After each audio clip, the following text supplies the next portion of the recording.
Et je vais demander aux précédents orateurs de venir. On a donc un petit peu de temps pour faire une table ronde sur ces prises en charge cliniques de la polykystose. Si vous avez des questions à l'un ou l'autre de nos trois orateurs.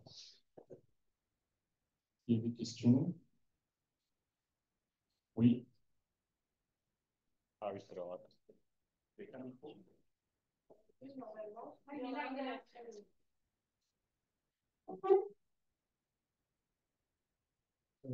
Bonjour, oui, j'avais une question par rapport à la première présentation. C'était sur la question justement du projet de, de conception chez la femme qui a une polykystose. Vous avez parlé dans les cas vidéo justement du recours éventuel à un diagnostic préimplantatoire de l'embryon. Et donc, du coup, je voulais savoir, le cadre légal le permet en France, du coup, ça? Ou c'est uniquement quelque chose qui est.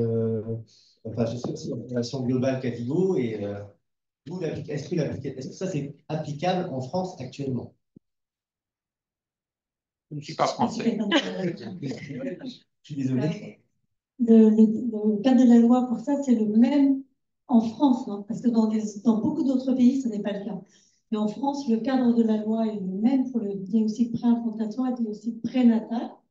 Et donc, la loi dit qu'on peut accepter une demande pour une de ces procédures par un clou pour une maladie d'une particulière gravité sans ressources thérapeutiques dans du diagnostic, qui est une façon à la fois précise et imprécise de dire les choses.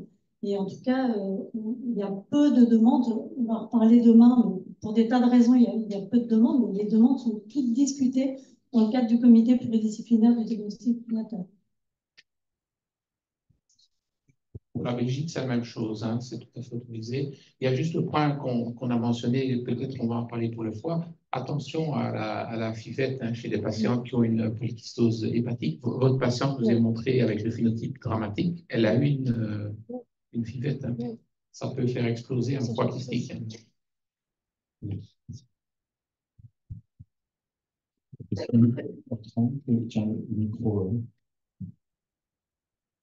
Question pour Pauline, les pathologues. D'abord, merci. J'ai beaucoup apprécié votre question pour avoir beaucoup de ces femmes polykystiques. Je crois qu'effectivement, on est très mauvais dans le monde de la néphrologie en général. Donc, on vous réfère ces patients beaucoup trop tard.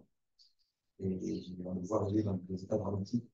Une des questions qu'on discute souvent avec l'équipe de Beaujon, des politiques, la contrôle, etc., c'est à quel niveau on va faire le double greffe. On s'est mis une barre à peu près à 40 ml de DFG, qui parfois, nous, néphrologues, nous paraît un petit peu haute.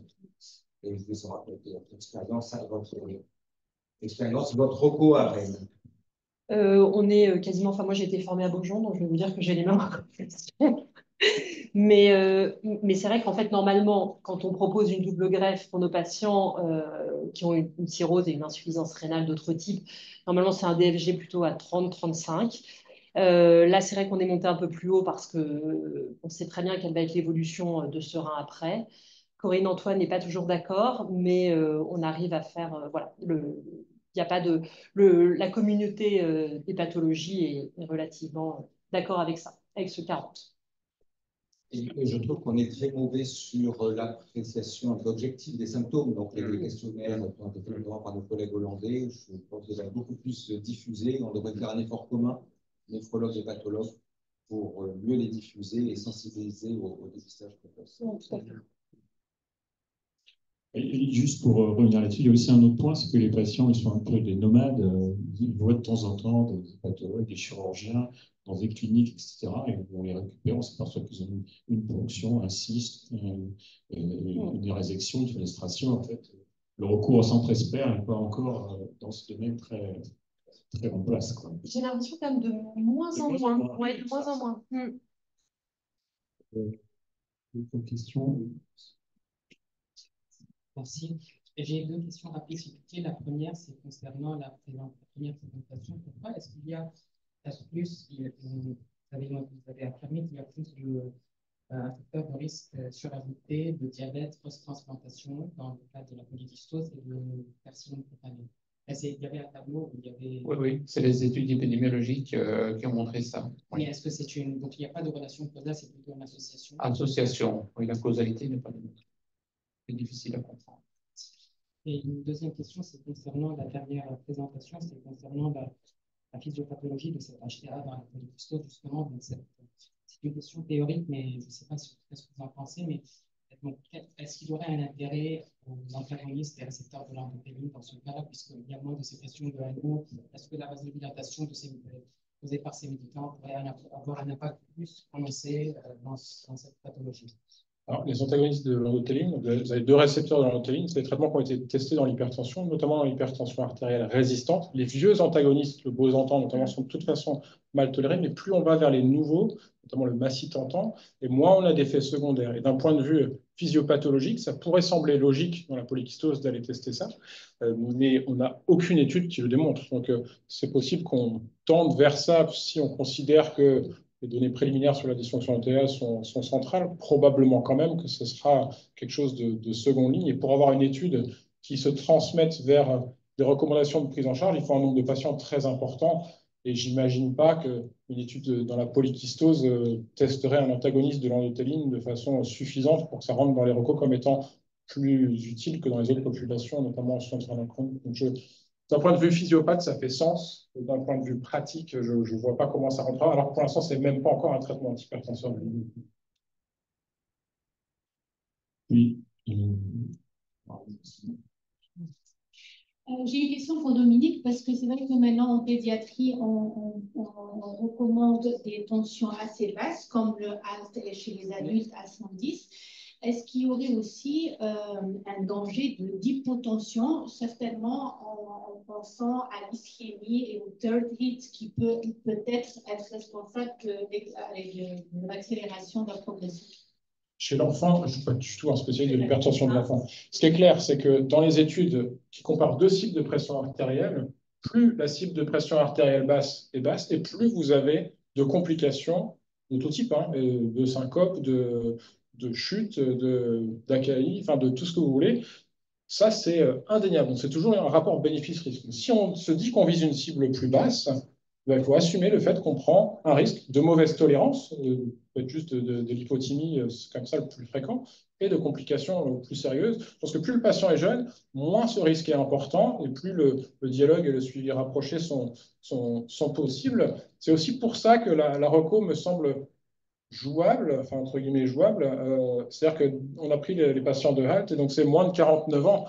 Si la reco, elle avait dit il faut viser moins de 110-75 chez tous les patients polykystiques, franchement, j'aurais trouvé ça assez limite. Déjà là, je trouve que c'est ambitieux, mais par contre, c'est marqué pourquoi. C'est toujours important, ça. Dans la reco, je trouvais ça assez élégant d'avoir écrit pourquoi cette reco a été faite. Je crains quand même que ce soit repris par les gens qui font les topos comme étant il faut viser moins de 110-75 à la polykystose. Moi, c'est honnêtement ma crainte suite à ces recos. Je sais pas.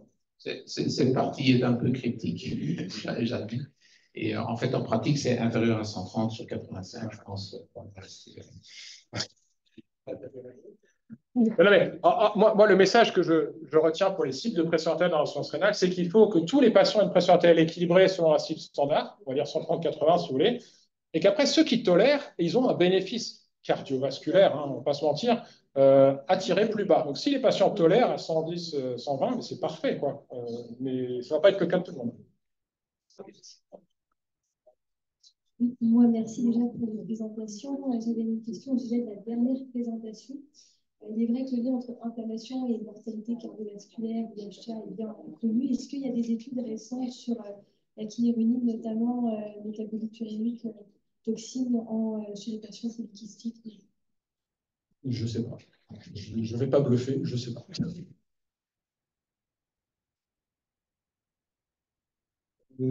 Question plus triviale, plus simple, je pense aussi. C'est concernant les conditions de mesure. Alors, pour que ce soit absolument clair dans les recommandations, vous parlez d'automesure tension à domicile ou de mesure de cabinet de consultation?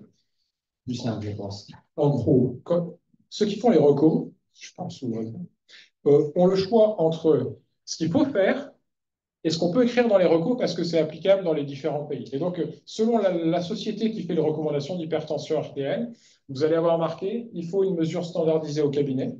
C'est ce qui a été le cas dans la grande majorité des études randomisées contrôlées d'hypertension telle qui a le plus haut niveau de preuve, mais qui est clairement moins bien que de faire des mesures à la maison. C'est mieux de faire de l'automesure et encore mieux de faire une MAPA. Et donc, si vous deviez faire des recours pratiques pour les pays dits développés, il faut toujours proposer de faire de la mesure à la maison. On va dire que l'automesure, c'est ce qui est recommandé. Donc là, c'est HTPM, si ma mémoire est bonne, parce que j'ai découvert les recours là. Moi, ça me paraît tout à fait raisonnable, c'est assumer le fait que ces recours ne sont pas faits pour être appliqués au Pakistan et dans les pays où ils n'ont pas ça. C'est quand même, voilà, quand on est une société internationale, c'est difficile d'écrire ça aussi, parce que vous avez forcément des gens qui vont dire, attendez, vos recours, elles ne sont pas applicables chez nous. Donc, quand on intègre des recours dans sa pratique quotidienne, il faut faire attention à ça. Aujourd'hui, pour moi, ce n'est pas acceptable de proposer à un patient sur un chronique un suivi de sa pression artérielle sans lui demander de faire de l'automesure. Après, il a les moyens ou pas de le faire, il a envie ou pas de le faire, mais c'est ça qu'il faut faire. Il y a une question dans le chat. Il y a une question dans le chat. Excellente question. Tolvaptan plus d'appui, risque plus important de polyurie invalidante, association est-elle possible?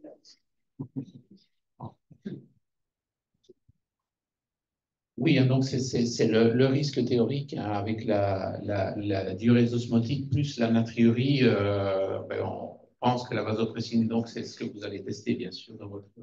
On a décidé d'exclure les patients qui ont du. Ils n'auront pas le temps parce qu'on pense qu'ils vont déséquilibrer les groupes. C'est le concern théorique. Bon, alors on va prendre une dernière question. Pardon.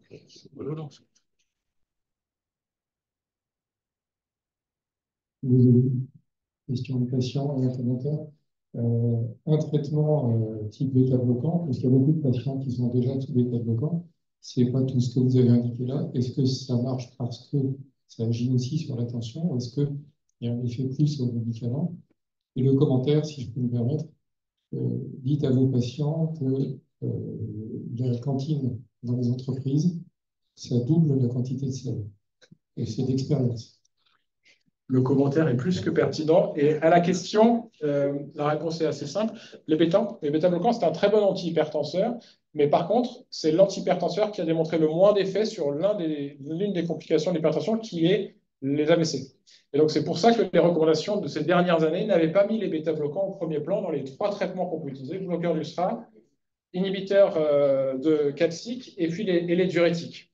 Mais ça dépend un peu, c'est-à-dire que la majorité des patients hypertendus ont des indications spécifiques utiles pour les bêta-bloquants, et notamment des indications d'ordre cardiologique, ce qui fait que les recos de l'ESH ont mis les bêta-bloquants comme autorisés à tous les stades, et les recos de l'ESC qui sont sortis il y a 2 semaines, ils ont ressorti des traitements qui sont recommandés à tous les stades, mais uniquement dans les indications spécifiques. Donc la réponse, c'est un bon traitement si vous avez une indication spécifique en plus. Bien, très bien. Donc, on va remercier les orateurs pour cette session. Peut-être le passe